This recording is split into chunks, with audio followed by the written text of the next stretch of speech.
প্রেক্ষাপটটা তো আসলে স্বাভাবিক প্রেক্ষাপট ছিল না। স্বাভাবিকভাবেই ক্যাম্পাসে ছাত্রলীগ ছাড়া আমরা ছোটবেলা থেকে দেখে আসছি ক্যাম্পাসে ছাত্র দলের দাপট সবসময় বেশি।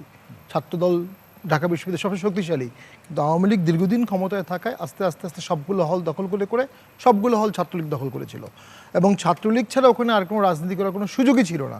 তো সেখানে কেউ গুপ্ত হবে, কেউ পরিচয় গোপন করবে, এটা তো খুবই স্বাভাবিক, এটা তো খুব নর্মাল। এবং ওই সময় গুপ্ত ছিল বলেই তো আওয়ামী লীগের পতন ঘটাতে পেরেছে। ওই সময় গুপ্ত না করে যদি তারা ওপেন রাজনীতি করতো তাহলে তারা আওয়ামী লীগের পতন হয়তো বা হতো না, বা পরে হতো।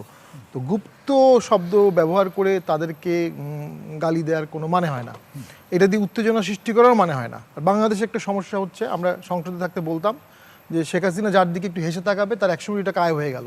মানে তিনি হাসছেন, এখন সব ইনস্টিটিউশন তাকে ফেভার করবে, আর তিনি যার দিকে রেগে যাবেন তার জীবন শেষ।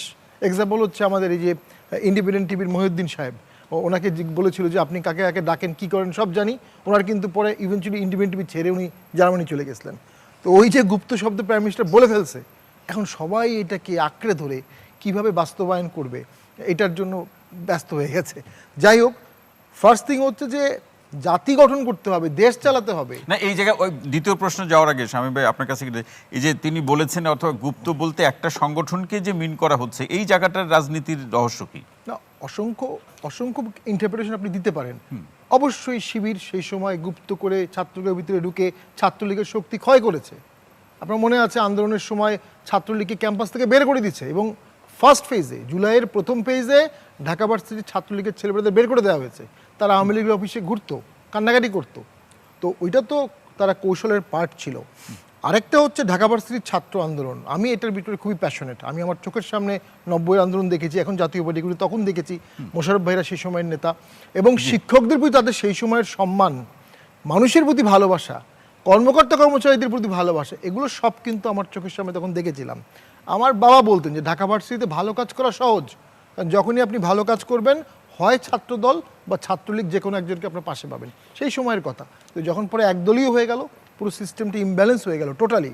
ঢাকা বিশ্ববিদ্যালয় না থাকলে বাংলাদেশের জন্ম হওয়া অনেক দেরি হতো, পতাকা উত্তোলন হতো না। একটা বিশ্ববিদ্যালয় একটা দেশের পতাকা উত্তোলন করেছে, ভাষা আন্দোলন করেছে, সব কিছু করেছে, কী করেনি ঢাকা বিশ্ববিদ্যালয়? তো ঢাকা বিশ্ববিদ্যালয়ের রাজনীতি থাকতেই হবে, ইনক্লুসিভ থাকতে হবে, ওপেন থাকতে হবে। ওখানে একজন ভিসি বলেছিলেন যে ঢাকা ভার্সিটির গরুটাও অনেক ভালো রাজনীতিবিদ হয়, যে ঘাস খায় সেও রাজনীতি শিখে ফেলে।